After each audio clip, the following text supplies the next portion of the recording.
Truck में चाबी लगाकर ट्रक की हेडलाइट्स ऑन की तो जो देखा वो देखकर मेरी आंखें फटी की फटी रह गई, क्योंकि मेरे ट्रक के पास बड़े बड़े सुअर मेरे ट्रक को घेर कर खड़े थे। वो सारे सुअर किसी मिडिल साइज हाथी के समान लग रहे थे, एकदम मोटे तगड़े। पर वो सभी मेरे ट्रक को घेर कर क्यों खड़े थे, ये मुझे समझ नहीं आ रहा था। वो सभी मेरे ट्रक के पास आकर हवा में कुछ सूंघने की कोशिश कर रहे थे। तभी मेरा ध्यान सामने डैशबोर्ड में रखे हुए उस डब्बे पर गया जिसके अंदर मुझे उस बुढ़िया ने सूखा गोश्त पैक करके दिया था। अब मुझे समझ आया कि वो सुअर वहां उस सूखे गोश्त की महक सूंघ कर आए हैं। मुझे डर था कि कहीं वो उस गोश्त के लिए मेरे ट्रक का नुकसान न कर दें, इसलिए मैंने वो डब्बा उठाया और उसका ढक्कन ढीला करके मैंने वो डब्बा ट्रक की खिड़की से दूर फेंक दिया। मेरे ऐसा करते ही वो सारे मोटे तगड़े सुअर गुर्राते हुए उसी तरफ भागे जिधर वो डिब्बा गिरा था। उसके बाद वे सभी उस जरा से गोश्त के लिए उस डब्बे पर टूट पड़े। मैं कुछ देर तक उन्हें देखता ही रहा।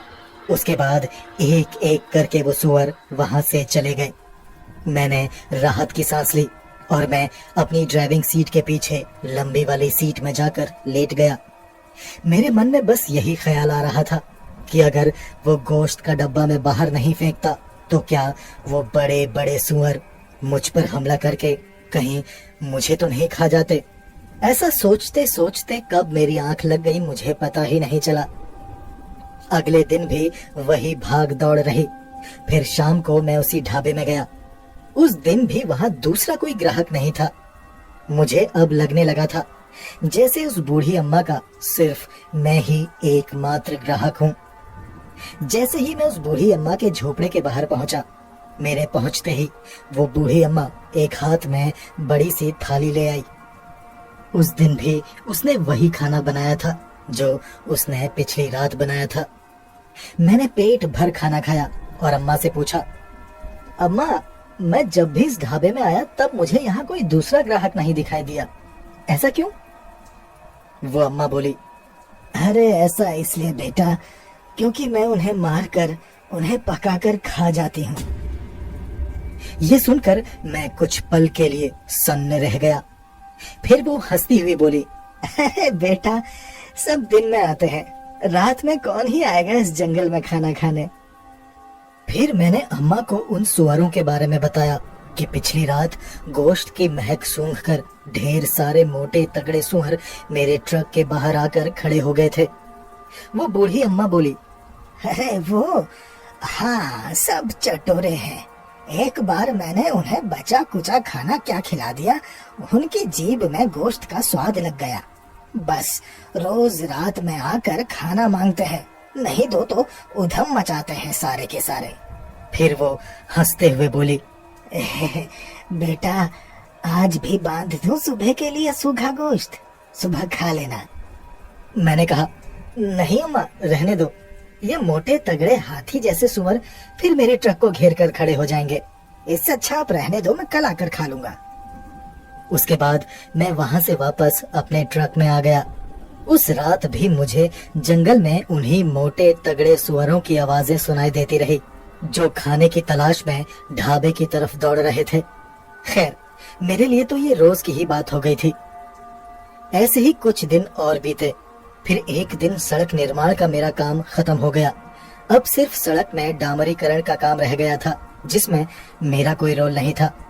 वो आखिरी रात भी मैं उसी ढाबे में खाने के लिए गया। इस बार मैं अपना ट्रक लेकर ही उस ढाबे तक गया क्योंकि सड़क में पत्थर बिछाए जा चुके थे। वो सड़क इस लायक तो बन ही गई थी कि ट्रक आराम से चल सके। ट्रक को ढाबे से दूर खड़ा करके मैं संकरे रास्ते से होकर उस ढाबे तक पैदल गया। उस रात भी मैंने पेट भर खाना खाया। जब मैं खाना खा रहा था तब अंदर वो बूढ़ी औरत किसी से बात कर रही थी। उनके साथ अंदर कोई आदमी था जो उन्हें किसी बात के लिए धमका रहा था। वो बूढ़ी अम्मा उसे जाने के लिए बोल रही थी। मैंने अपना खाना खत्म किया और उस झोपड़े के दरवाजे पर जाकर मैंने अम्मा को आवाज दी।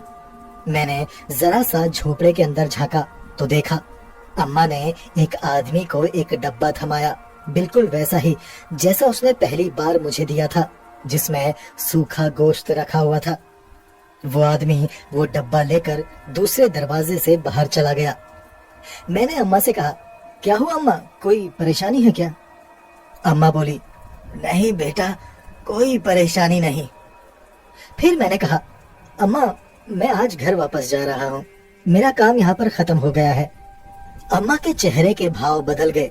वो रुआसी सी होकर बोली, अच्छा बेटा ठीक है। मैंने अम्मा से पूछा कि अम्मा कितने पैसे हुए? अम्मा ने कहा, जितना तेरा दिल करे दे जा बेटा। मैंने अम्मा को कुछ पैसे दिए, थोड़े से ज्यादा ही दिए, क्योंकि उन्होंने मेरे खाने का अच्छा ख्याल रखा था। उसके बाद मैंने उनसे विदा ली और वापस अपने ट्रक में जाकर ट्रक स्टार्ट किया और अपने घर के लिए निकल गया।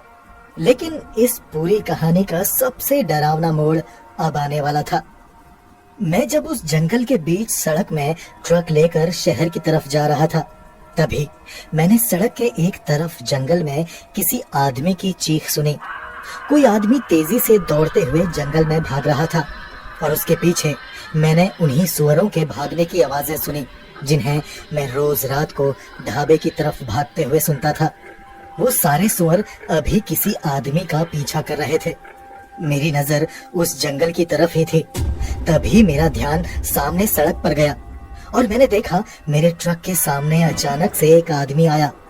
मैं ब्रेक मारता उससे पहले ही मेरा ट्रक उसके ऊपर चढ़ गया और मैंने उस आदमी की दर्द भरी चीख अपने ट्रक के नीचे से सुनी और फिर उसका शरीर मेरे टायर के नीचे आया और वो आदमी कुचल गया। उसकी चीख बंद हो गई और मेरा ट्रक आगे बढ़ गया। मैं ट्रक चलाता रहा। मेरी हिम्मत नहीं हुई कि मैं ट्रक रोककर उस आदमी को देखूं कि वो जिंदा है या मर गया। मैंने गौर किया कि जब वो आदमी अचानक मेरे ट्रक के सामने आया था, तब उसके हाथ में वही डब्बा था जिसके अंदर उस बुढ़िया ने मुझे भी सूखा गोश्त दिया था।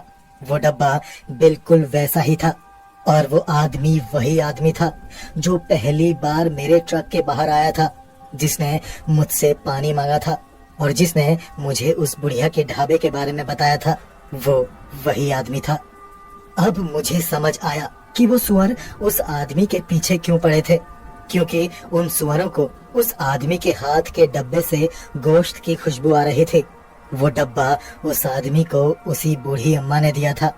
मैं उस आदमी को कुचलकर काफी आगे आ चुका था। अब मेरे मन में ख्याल आया कि अगर वो आदमी जिंदा हुआ तो उसे मदद की जरूरत होगी। मैं वापस नहीं जाना चाहता था, लेकिन मेरी अंतर आत्मा मुझे कोस रही थी। मैंने ट्रक रोका और यू टर्न लेकर वापस उसी जगह की तरफ बढ़ा जहां पर वो आदमी मेरे ट्रक के नीचे आकर कुचल गया था। मुझे डर भी लग रहा था कि अगर वो आदमी मर चुका होगा तो फिर मैं क्या करूंगा, और अगर वो आधा कुचला हुआ और जिंदा होगा तब भी मैं क्या ही कर लूंगा। लेकिन जब मेरा ट्रक उस सड़क में उसके करीब पहुंचा तो मैंने ट्रक की हेडलाइट की रोशनी में एक अजीब और डरावनी चीज देखी। जिस जगह पर वो आदमी मेरे ट्रक के नीचे कुचला था, ठीक उसी जगह में सड़क के किनारे कुछ सुअर खड़े थे और उस आदमी की कुचली हुई लाश बीच सड़क में पड़ी हुई थी और उस कुचली हुई लाश के पास वही बूढ़ी अम्मा बैठी हुई थी। वो उस आदमी की लाश के उसके कुचले हुए शरीर के मांस के टुकड़े उठा उठा कर एक टोकरी में रख रही थी। ये वही टोकरी थी जो मैंने तब उसके पास देखी थी जब मैं पहली बार उस ढाबे में गया था। ये देखकर मुझे उल्टी आने लगी। मैंने ट्रक की खिड़की से मुंह बाहर निकाला और उल्टी करने लगा। फिर मैंने वापस उस तरफ देखा। अब वो बूढ़ी अम्मा कमर में टोकरी सटाई खड़ी थी और मेरी ही तरफ देखकर अजीब ढंग से मुस्कुरा रही थी। फिर उसने सूखे गोश्त का डब्बा उठाकर उन सुअरों के सामने फेंक दिया और वो खुद वापस ढाबे की तरफ चली गई। वो सारे मोटे तगड़े सुअर उस सूखे गोश्त के डब्बे पर टूट पड़े। ये दृश्य देखकर मेरी आंखें फटी की फटी रह गई। मैं समझ गया कि इतने दिनों से मैं जो गोश्त खा रहा था वो किसी जानवर का गोश्त नहीं, बल्कि किसी न किसी इंसान का गोश्त था। मैं पसीना पसीना होने लगा। मेरे शरीर के रोंगटे खड़े होने लगे।